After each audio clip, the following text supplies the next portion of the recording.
খালেদ মহিউদ্দিন শোতে আমাদের বাংলাদেশের বিখ্যাত বুদ্ধিজীবী ফরহাদ মজহার সাহেবের টক শো যেটা হয়েছে সেটা নিয়ে একটা প্রতিক্রিয়া আমি ২৮ মিনিট দেখার পরেই লিখেছিলাম। এবং বলেছিলাম যে আমি পুরোটা দেখে একটা প্রতিক্রিয়া চিন্তা করব এবং বলব। এবং সেটা বলতে গিয়ে মানে লিখতে গিয়ে আরকি মনে হলো যেটা অনেক বড় হয়ে যাবে এই কারণে ভিডিও করা। তো ফরহাদ মজহার সাহেবকে আমরা এখন ইদানিং বলি যে তাকে আসলে এতটা গুরুত্ব দেওয়ার কিছু নাই। কারণ তার ৩০-৪০ বছরের ট্র্যাক রেকর্ড থাকলেও ইদানিং উনি অনেক বিভ্রান্তি তৈরি করেন এবং বাংলাদেশে যে সমস্যাটা গত ১ বছর যাবৎ চলছে, যে একটা অস্থিরতা, সেটার পেছনে তার একটা বড় অংশগ্রহণ আছে বলে আমরা মনে করি। কিন্তু আমি একটা পডকাস্টে আমার মনে আছে আমাকে ফরহাদ মজহার সাহেবেরই একজন খুব ঘনিষ্ঠ মানুষ বলেছিলেন যে আসলে উনাকে তো বুদ্ধিবৃত্তিকভাবে চ্যালেঞ্জ করতে হবে। তো চ্যালেঞ্জ করার কি কিছু আসলে আছে কিনা? সেটাই আসলে খুঁজে বের করার চেষ্টা। তো ওই টক শোটা আমি খুব মনোযোগ দিয়ে দেখলাম। তো আমি যেটা লিখেছিলাম ২৮ মিনিটের দেখার পরে, সেটাতে তো একটা সিগনিফিক্যান্ট একটা ইস্যু ছিল। সেটা হচ্ছে যে উনি একটা ভয়ংকর কথা বলেছেন যে আগস্ট পরবর্তী সময়ে জাতীয় সরকার করা নিয়ে যে একটা ইস্যু তৈরি হলো, যে কেন জাতীয় সরকারটা আসলে করা হলো না? কেন বিএনপি হঠাৎ করে ইলেকশন চাইল ৩ মাসের মধ্যে, বা এখনো কেন চাইছে? জাতীয় সরকারটা হতে পারত একটা ঐক্যের বিষয়। তো ঐক্য হলে কি হতো যে প্রত্যেকটা রাজনৈতিক দল মিলে একটা জাতীয় সরকার করত। সেক্ষেত্রে কারো মধ্যে কোনো ভেদাভেদ থাকতো না। এটা একটা ভঙ্গুর আইডিয়া। ভঙ্গুর আইডিয়া তো অবশ্যই। কারণ আপনি যদি একটা গণতান্ত্রিক সমাজে থাকতে চান, সেক্ষেত্রে আপনার তো অবশ্যই মতভিন্নতা লাগবে, তাই না? যদি প্রত্যেক দল মিলে একটা জাতীয় সরকার গঠন করে, সেটা হচ্ছে রেসিপি অফ ডিজাস্টার। মানে তারপরে জনগণের কিছু বলা থাকে না। তো আজকে ফরহাদ মজা সাহেবের কথা থেকে যেটা জানলাম, সেটা তার চিন্তাধারা ছিল আরো ভয়ংকর। তিনি একদম দাবির সাথে বললেন যে ওই প্রক্রিয়াতে যখন সরকার গঠন হবে তার সরাসরি অংশগ্রহণ ছিল। এবং তার প্রস্তাব যেটা তিনি বললেন যে এটা গাইডেন্স কাউন্সিল। তো গাইডেন্স কাউন্সিলের কথা কিন্তু আমরা জানি। ইরানে আছে যে guardian council, not guidance, guardian council. মানে একটা অভিভাবক সংঘ মুরব্বিরা মিলে তৈরি করবে। তো উনার যে প্রস্তাব আমার কাছে মনে হলো যে উনি বলছেন যে সব দল মিলে একটা গার্ডিয়ান কাউন্সিল যদি হয় বা হতো, সেক্ষেত্রে গণপরিষদ নির্বাচন করা যেত। তো গণপরিষদ নির্বাচন আপনি করলেন, ধরেন যে বাংলাদেশে এখন যেটা হচ্ছে সেটা হলো না, নির্বাচন নিয়ে কোনো ডামাডোল নাই। একটা গার্ডিয়ান কাউন্সিল করা হলো। সেক্ষেত্রে আপনার মজহার সাহেব থাকলেন, ইউনূস সাহেব থাকলেন, বিএনপি থেকে তারেক সাহেব থাকলেন, জামাত থেকে শফিক সাহেব থাকলেন, এনসিপি থেকে নাহিদ সাহেব থাকলেন। মানে তারা হয়ে গেলেন দেশের শুরা সদস্য। মানে ১০ জনের একটা গার্ডিয়ান কাউন্সিল। সেই ক্ষেত্রে গণপরিষদ নির্বাচন হলে কি হতো? ওনাদেরকে বৈধতা দেওয়া হতো। এখন বলেন, বাংলাদেশে যদি একটা ইলেকশন হতো যে এই ১০ টা লোককে আপনারা চান কিনা গার্ডিয়ান কাউন্সিলে? কেউ কি না করবে? কারণ আর বাকি তো কোনো শক্তি নাই। আছে শুধু স্বৈরাচারী শক্তি। এখন তারা গার্ডিয়ান কাউন্সিল করার পরে গণতন্ত্র কি থাকতো আর? থাকতো না তো। তখন যদি একটা আপনার পার্লামেন্ট ইলেকশন দেওয়া হতো, সেক্ষেত্রে তারা ভাগযোগ করে নিয়ে যেত। যে ওকে, বিএনপি তুমি বড় দল, ৫০% এর আসন তুমি নিবা। জামাত তুমি মোটামুটি দল, ২০% তুমি নিবা। ইসলামিক শক্তি তোমরা ১০% করে নিবা। এইভাবে একটা বিশাল স্বৈরাচার তৈরি হতো। মানে আগামী ১০-১৫ বছরের মধ্যে এদের হাত থেকে আর মুক্তি থাকতো না এবং জনগণের বলার কিছু থাকতো না বেসিক্যালি। এবং মানে এটা বিএনপিকে আমি ধন্যবাদ দেই যে এই লোভটা তারা সংবরণ করতে পেরেছে। কারণ তারা তো একটা সিগনিফিক্যান্ট একটা পর্শন নিত গার্ডিয়ান কাউন্সিলের। তবে এটা নিয়ে শুরু করলেও তারা একটা ট্র্যাপে পড়তো। কারণ পরবর্তীতে তাদেরকে নানাভাবে প্রেশার দিয়ে বিভিন্ন ধর্ম-টর্ম ব্যবহার করে তাদেরকে সাইড করা হতো। এটা আমি সরিয়ে রাখলাম। আমার যেটা বলার বিষয়, যে গার্ডিয়ান কাউন্সিলের পরে এই যে জনগণকে সরিয়ে দেওয়া এই পুরা গণতান্ত্রিক প্রসেস থেকে, এটা কিন্তু বারবার বলে যাচ্ছেন নট খালেদ, আমাদের ফারহাদ মজা সাহেব। তিনি স্পষ্ট কোনো ধরনের হেজিটেশন ছাড়া বলেন যে গণতন্ত্রের জন্য নির্বাচন কোনো মুখ্য বিষয় না। এটা তিনি কেন বলেন? মানে একজন এত বড় বুদ্ধিজীবী, কবি, ভাবুক, মানে এটা এটা মানুষজন অনেক সময় বলে যে শিরোনাম দেখে বিভ্রান্ত হবেন না, ভেতরটা পড়বেন। তো আজকে তিনি কিন্তু খুব স্পষ্ট করে দিয়েছেন। আজকে তার পুরা টক শোতে আমি যে ইনটেকটা পেয়েছি সেটা হচ্ছে, দেখেন, তিনি বলছেন যে নির্বাচনটা জরুরি না গণতন্ত্রের জন্যে। বারবার বলছেন এবং তিনি খালেদ মোশাররফ সাহেবকে বলছেন, "এই যে আপনি এবং আমি টক শো করছি সেটা থেকে জনগণের অভিপ্রায় জানা যাবে।" অভিপ্রায়টা কি? মানে জনগণের মন্তব্য। তো জনগণের মন্তব্য জানার জন্য তো সবচেয়ে উত্তম পদ্ধতি হচ্ছে গণতন্ত্র। গণতন্ত্রটা কেন হয়? যে একটা বিষয়ে জনগণের সবাই মতামত দিবে। সবচেয়ে বেশি জনগণ যেদিকে মত দিবে সেটা হবে মানে ভালো মত, বা এই মতটাকে নেয়া হবে। কারণ সবচেয়ে বেশি মানুষ এটা মত দিচ্ছে। এখন অভিপ্রায় তিনি যেটা বললেন, টকশোতে অভিপ্রায়। মানে টকশো দেখবে ১,০০,০০০ লোক। তারা যে অভিপ্রায় জানাবে সেটাকে গুরুত্ব দিতে হবে এবং তাদেরকে ট্রেন্ড করা হবে বা তাদেরকে শিক্ষিত করে তোলা হবে। তো ডাকসু ইলেকশন নিয়ে একটা প্রশ্ন এসেছিল যে ডাকসু ইলেকশনে তিনি কি ভাবেন? কেন তিনি ডাকসু ইলেকশনে খুব সমর্থক কিন্তু জাতীয় ইলেকশনে সমর্থক না?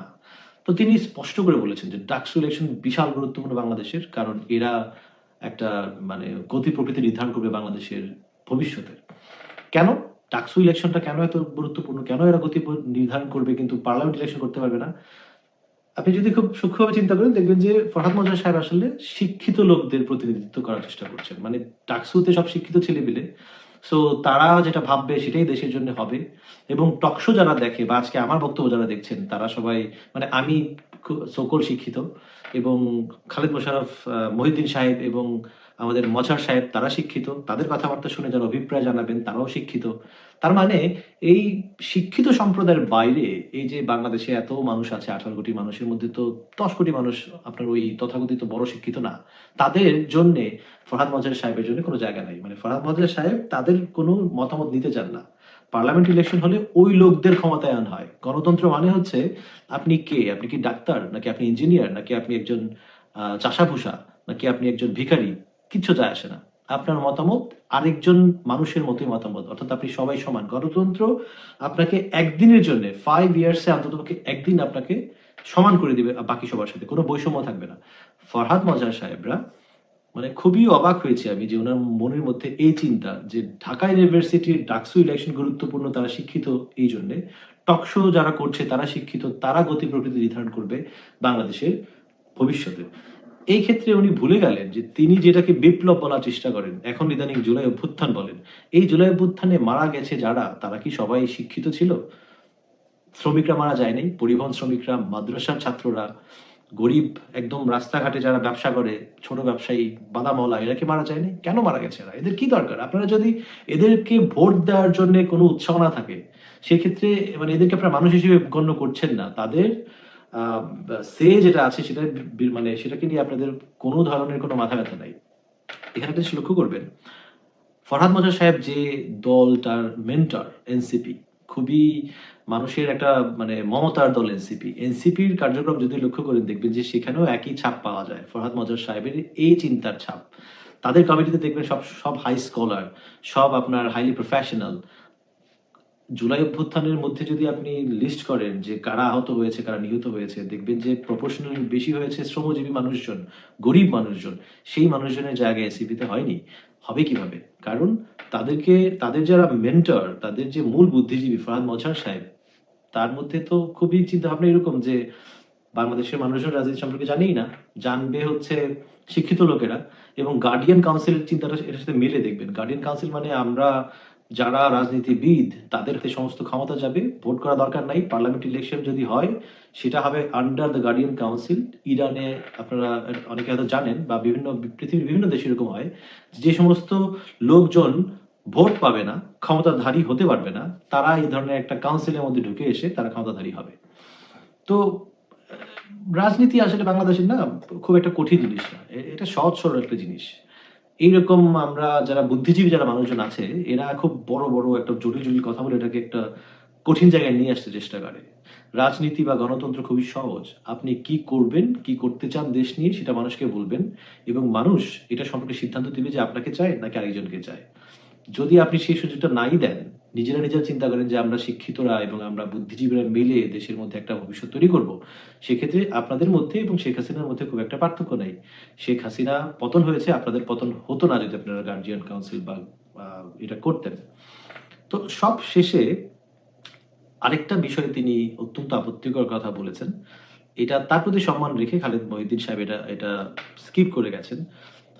কিন্তু আমাদের মনে হয় এটা নিয়ে আলোচনা করা উচিত।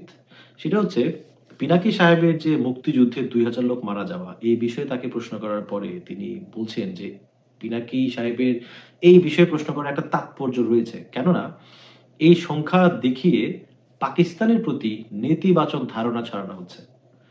এটা একটা আপত্তিকর কথা। তারপরেও মানা যায়। ওকে, ৫০ বছর হয়ে গেছে স্বাধীনতার। এখনো সেই মুক্তিযুদ্ধ নিয়ে পাকিস্তানের প্রতি কেন নেতিবাচক ধারণা আপনি রাখবেন?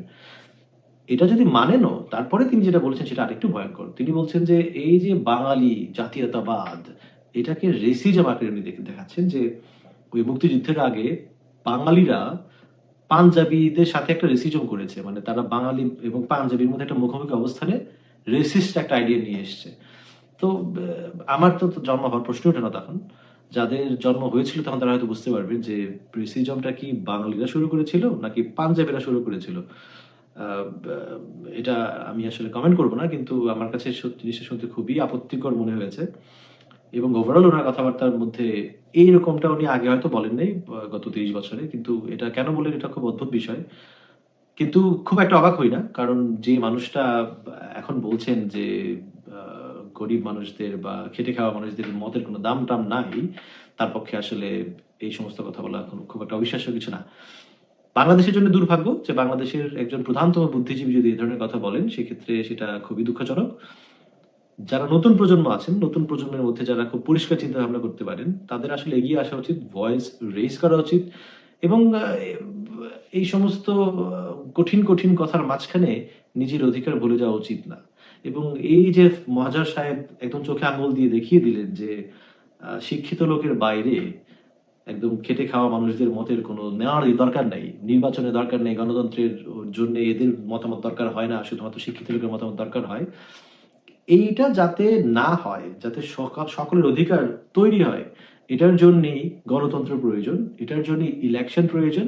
এই ইলেকশনের মাধ্যমেই মানুষজন জবাব দিতে পারে এবং যারা গণতন্ত্রে বিশ্বাস করেন, যারা বাংলাদেশী স্বৈরাচার আবার চান না, ফ্যাসিবাদ আবার চান না, তাদের এটার জন্যই কাজ করতে হবে।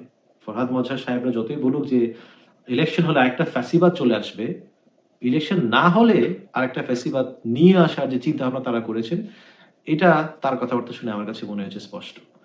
এত কড়াকড়ি আমি কথাটা বলতে চাইনি। কিন্তু আমার কাছে মনে হয়েছে যে এগুলো নিয়ে কথা বলা আসলে উচিত। না হলে এটা কঠিন কথা মনে করে মানুষজন এড়িয়ে যাবে এবং মানুষজন জানতে পারবে না যে আসলে কোন মানুষটা কি ধরনের কথা বলছে। তো অনেক কথা হলো। সবাইকে ধন্যবাদ।